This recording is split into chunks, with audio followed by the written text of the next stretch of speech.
रामकृष्ण हरी. गुरुर्ब्रह्मा गुरुर्विष्णू गुरुदेव महेश्वरा गुरु साक्षात परब्रह्म तस्मै श्री गुरुवे नमः. वसुदेव वसुदं देवं कंसचाणूरमर्दनं देवकी परमानंदं कृष्णं वंदे जगद्गुरुं गोपाल कृष्ण भगवान की जय. जय जय श्री राधे. दुसऱ्या अध्यायातले 30 श्लोक झाले. आता 31वा श्लोक. स्वधर्मपि चावेक्ष न विकंपितुमर्हसि धर्मादित युद्धश्रेयो नान्यशस्त्रीयस्य न विद्यते. तर तसेच त्याचा अर्थ असा आहे, तसेच स्वतःचा धर्म लक्षात घेऊन तू भीता कामा नये, कारण क्षत्रियाला धर्माला अनुसरून असलेल्या युद्धाहून दुसरे कोणतेही कल्याणकारक कर्तव्य नाही. तर आता या श्लोकापासून एक नवीन वेगळा विषय चालू होतो दुसऱ्या अध्यायामध्ये. आत्तापर्यंत जे होतं ते आत्मतत्वाचं वर्णन आणि त्याच्यावरूनच चर्चा होती. आता इथे एक शब्द असा आला आहे की स्वधर्म. तर या श्लोकामध्ये श्रीकृष्ण काय सांगतात अर्जुनाला की तू तुझ्या स्वधर्माचा विचार कर, की स्वधर्माचा विचार केला असता तुला भ्यायचं कारण नाही. विकंपितुमर्हसि, स्वधर्मापि चावेक्ष विकंपितुमर्हसि म्हणजे भ्यायचं कारण नाही. आणि कशाची भीती आहे अर्जुनाला, तर माझ्या हातनं काही चुकीचं घडू नये याची भीती.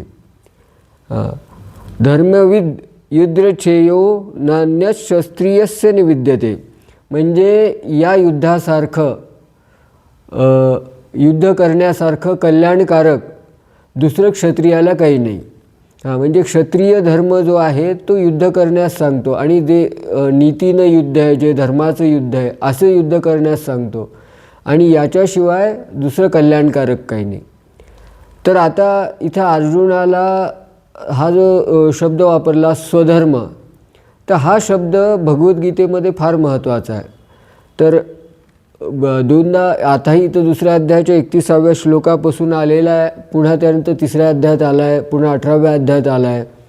तर हा स्वधर्म शब्द लक्षात समजून घेण्याची गरज आहे. म्हणजे गीतेच्या मुख्य उपदेशापैकी हा एक उपदेश आहे की स्वधर्माप्रमाणे आचरण करा. तर पहिल्यांदा ही गैरसमजूत काढून टाकावी. स्वधर्म म्हणजे माझा हिंदू धर्म आहे वगैरे अशा अर्थानं नाही आलेलं. इथं स्वधर्म याचा अर्थ आहे कर्तव्य. मग पहिल्यांदा बरेच लोक विचारतात की स्वधर्म काय आहे, स्वधर्म काय आहे. मग त्यांना वाटतं की भगवद्गीतेने असं यादी द्यायला पाहिजे होती की नंबर 1, नंबर 2, नंबर 3 असा स्वधर्म आहे. पण भगवद्गीतेने अशी यादी दिली नाही. कारण स्वधर्म म्हणजे स्व शब्द लागला आहे. म्हणजे हा पर्सनल आहे. प्रत्येकाचा धर्म वेगळा आहे. प्रत्येकाची भूमिका जीवनामध्ये वेगळी आहे. त्याप्रमाणे त्याचा स्वधर्म ठरतो. आता पहिला अर्थ असा निघतो स्वधर्माचा की वर्णाश्रम धर्म म्हणजे स्वधर्म. म्हणजे वर्ण म्हणजे ब्राह्मण, क्षत्रिय, वैश्य, शूद्र यापैकी आपण कोण आहेत आणि किंवा आपला आश्रम कोणता आहे. आपण ब्रह्मचारी आश्रमात आहेत, गृहस्थ आहेत, वानप्रस्थी आहेत का संन्यासी आहेत, त्याप्रमाणे आचरण करावं म्हणजे स्वधर्म. पण आताच्या काळामध्ये हे अर्जुनाच्या बाबतीत ठीक होतं, क्लिअर होतं. तो क्षत्रिय होता आणि हे युद्धधर्म युद्ध होतं. धर्म म्हणजे न्यायाच्यासाठी लढलं गेलेलं. तर त्याच्यामुळं त्याला हे युद्ध करणं त्याचा स्वधर्म ठरला म्हणून क्लिअर होतं. पण आजच्या काळामध्ये हा वर्णाश्रम धर्म राहिला नाही, सगळं मिक्सअप झालेलं आहे. मग क्लिअर कट आपल्याला कळत नाही की आपला स्वधर्म काय. मग स्वधर्म या गोष्टीचा विचार प्रत्येकाने स्वतःसाठी करावा की माझं कर्तव्य काय आहे. या ठराविक सिच्युएशनमध्ये माझं कर्तव्य काय आहे. आता घरात 4 माणसं असतील तर 4 माणसाचा धर्म वेगळा आहे, स्वधर्म वेगळा आहे. पतीचा पतिधर्म आहे, पत्नीचा पत्नी धर्म आहे, मुलाचा पुत्रधर्म आहे. आता राजा असेल तर त्याचा राजधर्म आहे आणि प्रजा असेल तर प्रजेचा धर्म वेगळा आहे. म्हणजे प्रत्येकाचं कर्तव्य हे त्याच्या भूमिकेप्रमाणे ठरतं. म्हणून प्रत्येकाने विचार करून आपला धर्म ठरवावा.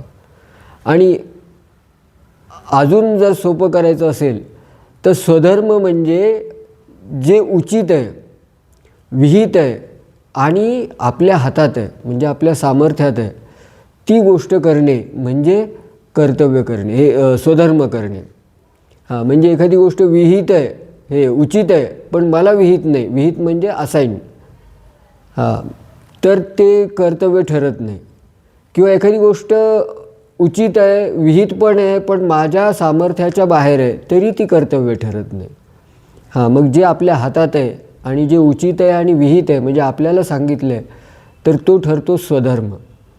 आता अर्जुनाला जसं हे युद्ध विहित झालं होतं, विनाकारण बसल्या बसल्या तो तलवार फिरवत नव्हता. नियतीनं अशी सिच्युएशन निर्माण केली की त्याला हे युद्ध करणं गरजेचं पडलं, म्हणून त्याला ते विहित झालं. मग विहित आणि उचित आणि आपल्या हातात असेल ती गोष्ट म्हणजे कर्तव्य. मग प्रत्येक सिच्युएशनमध्ये आपण विचार करावा की या ठिकाणी माझं कर्तव्य काय आहे, आणि ते कर्तव्य करणे. आणि कर्तव्य म्हणजे काय, तर अशी गोष्ट करणे की ज्याच्यामध्ये माझंही हित व्हावं आणि लोकांचंही हित व्हावं, ह्याला कर्तव्य म्हणलेलं आहे. म्हणजे थोडक्यात जर अजून सोपं करायचं म्हणलं तर रॅशनल बिहेवियर म्हणजे स्वधर्म. एखादी विवेकपूर्ण आचरण, विचारपूर्वक विवेकपूर्ण आचरण करणे म्हणजे आपलं कर्तव्य करणे, आपलं स्वधर्माप्रमाणे आचरण करणे. मग आजच्या काळामध्ये अर्थार्जन करणे किंवा आईवडिलांची सेवा करणे, दानधर्म करणे, अशा अनेक गोष्टींची यादी करता येईल स्वधर्मामध्ये. किंवा आपलं जे प्रोफेशन आहे, आपलं जे काम आहे ते काम प्रामाणिकपणे आणि इथिकल करणे, तर ह्याला पण स्वधर्म म्हणतात. म्हणून ज्ञानेश्वर माऊली काय म्हणतात, विश्व स्वधर्म सूर्ये पाव. तर अशा प्रकारचा हा स्वधर्म आहे. बरं, या स्वधर्माला व्यावहारिक अर्थ आहे बरं का, पण याच्यावरही अजून एक स्वधर्म आहे आपला, जो सगळ्यांसाठी आहे.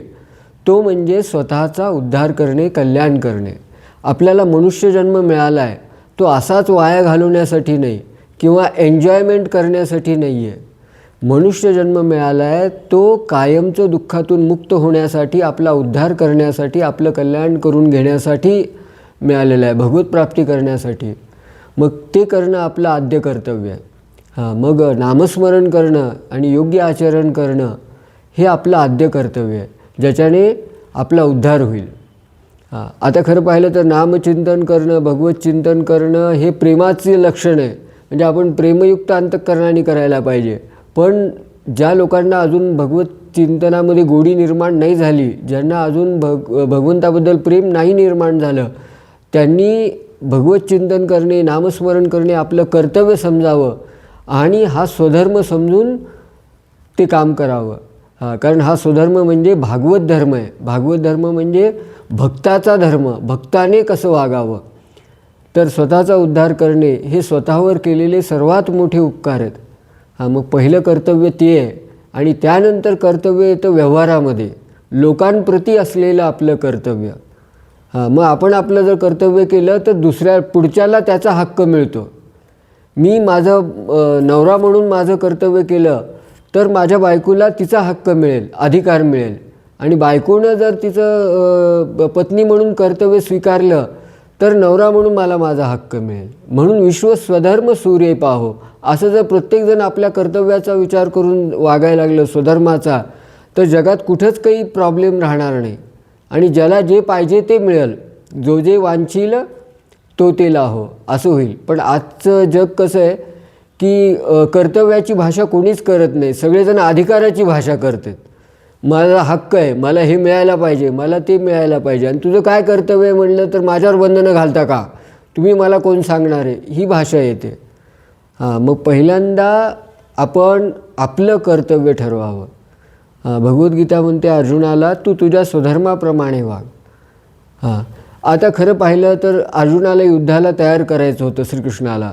तर श्रीकृष्ण हे सगळं बोलत बसण्यापेक्षा हे दुर्योधन आजपर्यंत तुमच्याशी कसे वाईट वागलेत ह्याचा पाढा वाचला असता श्रीकृष्णाने, तरी अर्जुनाला संताप अनावर झाला असता. कसं द्रौपदीचं वस्त्रहरण केलं, कसं तुम्हाला द्यूतमध्ये हरवलं, कसा तुमचा अपमान केला, तुम्हाला लाक्षागृहात कसं जाळलं, हे भगवद्गीतेत कुठेच आला नाही उल्लेख. नाहीतर हे सगळं जर बडबड केली असती श्रीकृष्णाने, हा पाढा वाचला असता अर्जुनासमोर की अर्जुनाच्या डोक्यामध्ये राग भरला असता आणि संताप आणि सूडभावनेनं त्याने युद्ध केलं असतं. पण श्रीकृष्णाला हे नको होतं. अर्जुनाने सूडभावनेनं युद्ध करावं हे नको होतं. अर्जुनाला त्याच्या स्वधर्माची जाणीव करून दिली की या दुष्टांना मारणं हे तुझं कर्तव्य आहे. तू क्षत्रिय असल्यामुळं ह्यांना दंडित करणं, ह्यांना शासित करणं हे तुझं कर्तव्य आहे. आणि हे दुष्ट, हे आततायी लोक ज्यावेळेस मृत्यू पावतील किंवा हे नष्ट होतील त्यावेळेस ही प्रजा सुखी होईल. आणि हा तुझा स्वधर्म आहे, तू क्षत्रिय असल्यामुळं. तर तसंच आपल्याला आपलं कर्तव्य काय याचा विचार करून वागावं. कुठल्याही दुसऱ्या भावनेनं वागू नये. कर्तव्यातून विचार करून वागावं, हा स्वधर्म आहे. आता 32वा श्लोक. यद्रछायाचोपपण्य स्वर्गदारामपाव्रतं सुखीन क्षत्रिया पार्थ लभन्ते युद्धमीदृशम्. हे पार्था, आपोआप समोर आलेले उघडलेले स्वर्गाचे दारच असे हे युद्ध भाग्यवान क्षत्रियांनाच लाभते. यद्रछायाचोपपन्न म्हणजे यद्रछाया, आपोआप हे युद्ध तुला नियतीनं तुझ्यासमोर आणून ठेवलं आहे. आणि हे फार मोठी अपॉर्च्युनिटी आहे. आपल्याला आपल्या स्वधर्माप्रमाणे आचरण करायला मिळणं, कर्तव्य करायला मिळणे ही फार मोठी अपॉर्च्युनिटी आहे. कारण ह्याच्यात आपलं कल्याण होणार आहे, आपली अंतःकरण शुद्धी होणार आहे, आपण मुक्तीला जाणार आहेत. कारण या आपलं कर्तव्य करण्यासाठी आधी भगवंताला तशी सिच्युएशन आपल्याला द्यावी लागते. पुन्हा आपल्याला तशी ताकद द्यावी लागते, ती योग्यता द्यावी लागते, मग आपण ते करू शकू ना.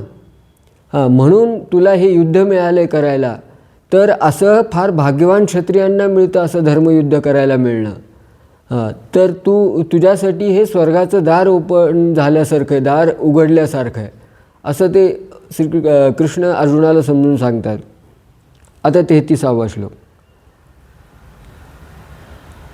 अथ चेत् त्वमिमं धर्म्यं संग्रामं न करिष्यसि ततः स्वधर्मं कीर्ती च हित्वा पापमवाप्स्यसि.